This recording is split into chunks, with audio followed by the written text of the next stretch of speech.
Good evening and welcome back to another video.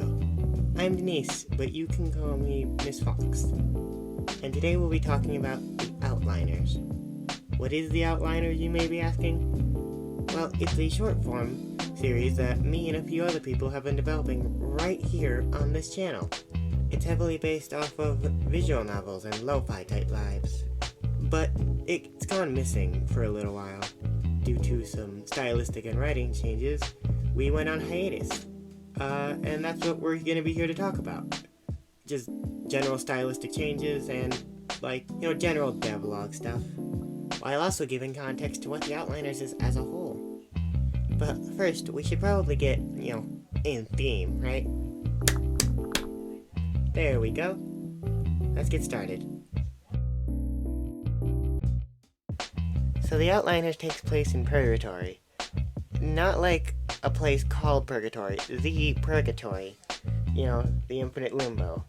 But instead it's known as the land of infinite train cars. Because everywhere you go is a train car. It's just a bunch of different train cars linked together. So that's fun, but there's more of a community aspect to it. And from these sprouts jobs to do. If per se you're good at woodworking, you can get a woodworking job. Because guess what? Now they pay rent. They now live in a capitalist society in Purgatory. Yay! But you don't just have to work for minimum wage at a pizza place. Some people do other stuff, such as freelance work, which is where the Outliners come in.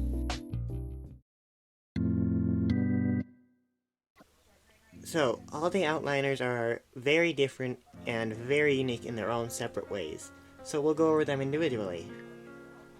So, Noir is a swanky, lanky, long man in a trench coat.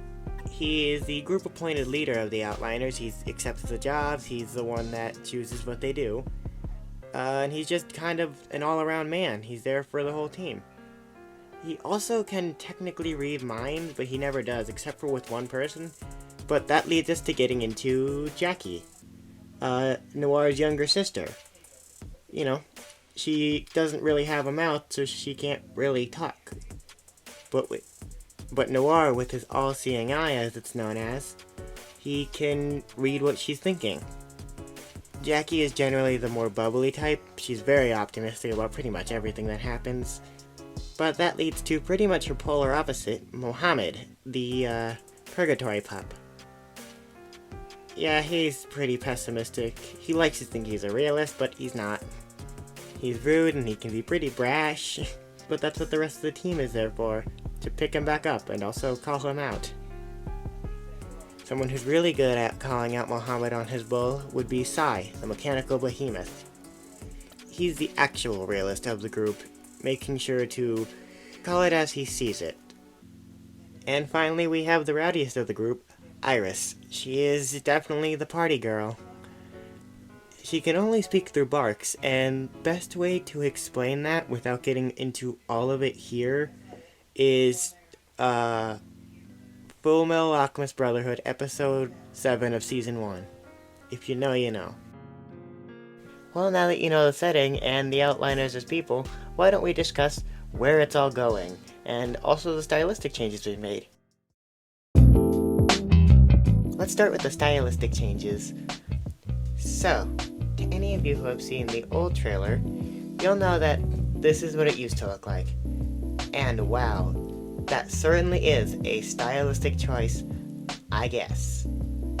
I think it's because I was using Ren'Py as literally the only example of a visual novel that I knew. And so I mimicked it. And sure, it does look like I mimicked it, but at what cost? So let's see how I think I've improved. Wow, that's another stylistic idea, I guess. But let's dissect this a little bit. What has changed? So, I changed the background, from being, instead of it just being, a stock image that I edited, I made it an actual hand-drawn background, with little references to each and every outliner in there. And for general UI, I of course, change the text block to be way spikier. And then I put something behind them. I don't know what you call that. That thing right there. You know, to make them just pop out a little bit more. I also changed the general layout just to make the character who is talking on screen the one in the forefront, so that the screen is way less bloated with characters. And now that we've discussed the layout, let's discuss the characters that go in it, starting with, of course, the outliners, with all the cringy art to accompany them. So let's start with, of course, Noir. Well, first off, I made him less bald, and I rolled up his sleeves a bit, and instead of giving him a miniskirt trench coat thing, I decided to make it into a jumper. It in no way in either one of these artworks looks like an actual trench coat, but hey, we're having fun here. And then there's Jackie. I made her less in the nude. There literally isn't much more to talk about other than, hey, she has clothes on now, for visual clarity and just visual appealness and stuff. So we'll move on real quickly to Mohammed. The real big thing that changed with Mohammed, other than just giving him a collar, was just that he got a lot sharper and more like jagged, and less of his limbs were connected. That's about it. So moving on to Sai, shoot, even less has changed with him. So the only things that have changed is I made him a little bit more symmetrical as to not kill my artist whenever they try and draw him. And also, he was the only character in this entire lineup to completely change his colors. I'll talk about the additional colors in a minute, but he didn't just get an additional color. He completely changed his colors, because in his old design, it was kind of a middle ground between the two blues, but it just ended up looking washed out. So adding a light blue and a dark blue to his color scheme made it look a lot better. And finally, Iris. She just got a lot more visually defined in her outfit, instead of just being, what is she, was she wearing, why she look like that. And that's the group. I also tried to make the different portraits work off each other. I also, for every single character, added an additional color to them for shading and just general appealness, which made the visual clarity a lot better. It made it stick out a lot more. And also with the actual, literal outline, it's colored now so that it pops a lot more. And there's also a few other characters to mention that got changed. Spencer Spectre, and Diana. No, that's it. That's literally it. Now that we've discussed all of the characters and the stylistic changes, let's discuss what's going on and what's currently in development. Like the scripts. So, we currently have 4 scripts in development. The new trailer we plan to put out, which won't be done until all the other scripts are done. The intro script, which is currently done. And we have 2 more scripts. Because I mentioned that this is very similar to a lot of visual novels, and that takes place here, where you get to actually make decisions in the episode and pick which job they do.